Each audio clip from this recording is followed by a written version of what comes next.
Hi! Maupay nakulob sa iyo nga tanan, mga kawaray nun. So for this is magsisingba po ako ngayon nakulob.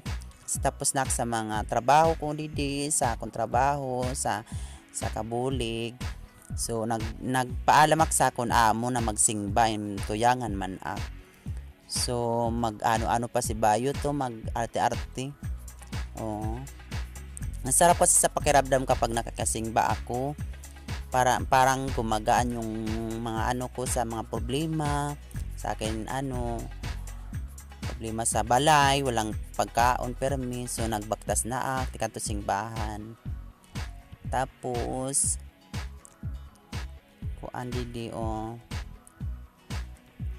nagulat aka di kuan ini tricycle kaiya magkuan o roll put waray magsarakian.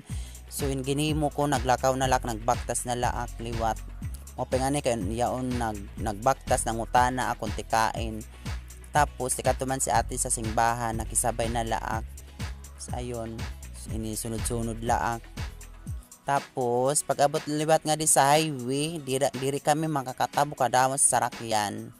Diyos ko. Tapos ayun. Tapos banda nakatawid gihapon kami.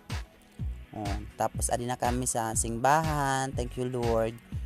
Tapos naganap tawag dito upuan kay puno na sa kuan sa sulod. Sa gawas na laak maganap. Pero damo pa man ngadto upuan sa kuan ngadto sa unahan. So yun sak nakilala sa taste.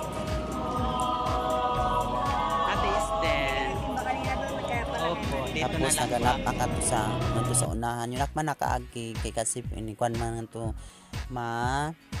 makuan ngadto damo nga ta bakante kay halaba man na ang kuan ngadto yun damo man halaba iton kasi na upuan, so pwede damo.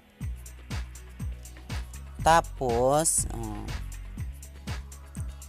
adi na tapos na misa, warak na pag video kay siyempre nagmimisa na direct sit phone tapos nagsi-cellphone.